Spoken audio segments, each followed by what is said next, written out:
quiet room just before dawn, a phone buzzes softly on the nightstand. Once, twice, a hand reaches out and silences it. Outside, the sky is still dark, holding its breath before the first light of Fajr. This is Yusuf, and tonight, like most nights, sleep will win. Yusuf isn't a bad man. He prays Dhuhr on his lunch break. He prays Asr at his desk, Maghrib with his family, Isha before bed.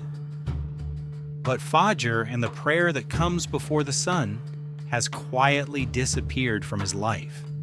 Not because he stopped believing in it, just because every single night, tomorrow felt easier than now. The Prophet, peace be upon him, once said that the heaviest prayers upon the hypocrites are Isha and Fajr, and that if people knew what reward lay within them, they would come crawling on their knees to reach them.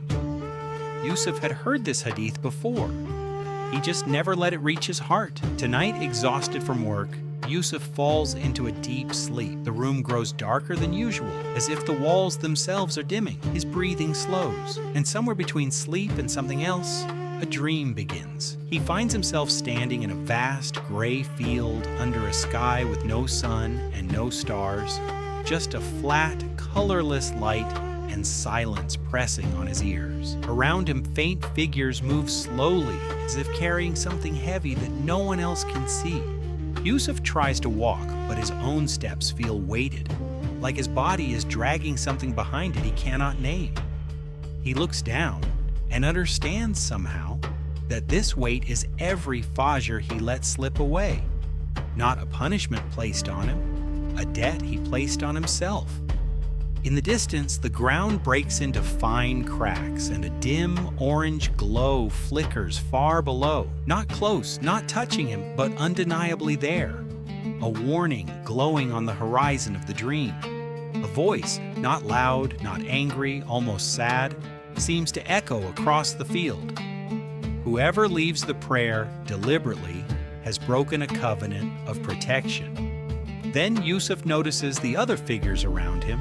Some carry small, steady lights in their hands, soft as candle flames, lighting the ground before their feet. He looks at his own hands, empty, dark. On a day when light will be the only thing that matters, he realizes he had been walking without one. Ahead, a narrow bridge stretches into thick fog, thin as a hair, sharp as a blade, swaying gently over a darkness he cannot measure.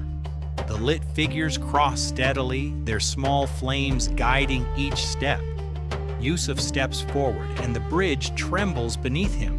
In that instant, fear breaks something open in him, not despair, but clarity. He remembers every Fajr he slept through, every alarm he silenced, every quiet chance at light he traded for 10 more minutes of sleep. And for the first time in years, he doesn't ask for comfort. He asks for another chance. Yusuf wakes with a gasp, his heart pounding, sheets damp with sweat. The room is dim, but through the window, the sky outside is doing something he hasn't seen in months, turning from black to deep blue. Fajr hasn't ended yet.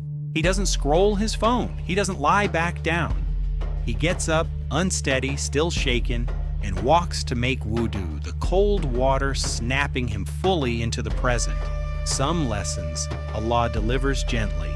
Others He delivers through a single, mercy-soaked dream. Yusuf stands on the prayer mat as the sky brightens outside his window. He raises his hands, and for the first time in a long time, this Fajr is not rushed, not resentful, not skipped. It is present, awake, on time. Outside, the first true light of dawn spreads gently across the horizon, no longer gray, no longer cracked, no longer distant. Just an ordinary sunrise doing what it has done every single day of his life, waiting patiently for him to show up. Yusuf sets 3 alarms that night and texts a friend, "Call me for Fajr tomorrow, I mean it this time." Fajr will keep rising whether we wake for it or not. The only question it ever asks is simple. Will you meet the light, or will you sleep through the chance to carry one of your own? If this reached you before your alarm does tonight, let it be your sign.